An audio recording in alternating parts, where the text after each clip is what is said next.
નમસ્કાર દોસ્તો, સ્વાગત કરું છું આપ સૌ કોઈ મિત્રોનું ગુજરાત ગવર્મેન્ટ જોબના યુટ્યુબ પ્લેટફોર્મ પર। સરકારી ભરતીઓ, પ્રાઇવેટ નોકરીઓ તેમજ કેન્દ્ર લેવલની ભરતીઓમાં ઇન્ટરેસ્ટેડ હોય તેવા ઉમેદવારો માટે લઈને આવ્યો છું ફરી એકવાર એક મહત્વપૂર્ણ અપડેટ। દોસ્તો, આજે 4 એપ્રિલ અને કહ્યા પ્રમાણે ફાઇનલી હસમુખ પટેલ સરે ટ્વીટ કરીને જાણકારી આપી દીધી છે અને ઓજસની વેબસાઇટ પર LRD PSI ભરતીના ફોર્મ પણ ભરાવાના શરૂ થઈ ગયા છે। તો આ ભરતી રિલેટેડ નવી સૂચનાઓ આવી રહી છે જે હસમુખ પટેલ સર ટ્વીટ કરીને આપી રહ્યા છે। દોસ્તો, હસમુખ પટેલ સરે જે ટ્વીટ કરી છે તેની અંદર તેમણે કહ્યું છે કે લોકરક્ષક તથા PSI ભરતીના ફોર્મ ભરવાના શરૂ થઈ ગયા છે। બીજી બાજુ તેમણે એ પણ સૂચના આપી છે કે લોકરક્ષક તથા PSI ભરતીના ફોર્મ ભરવા બાબત જો કોઈ પ્રશ્ન હોય તો નીચેનો જો કોન્ટેક્ટ નંબર છે 180023355500 એના પર સંપર્ક કરી શકો છો।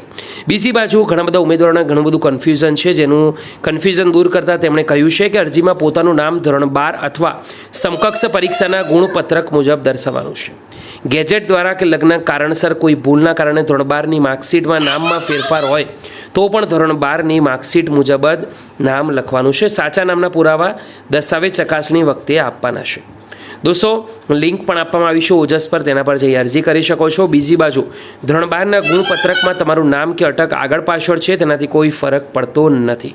ફોર્મમાં અટકની જગ્યાએ અટક લખવાની છે, નામની જગ્યાએ નામ અને પિતાના નામની જગ્યાએ પિતાનું નામ લખવાનું રહેશે। તો આ છે દોસ્તો વિગતવાર અપડેટ। વિડીયો ગમ્યો હોય તો જરૂરથી એકવાર લાઈક કરી આપજો।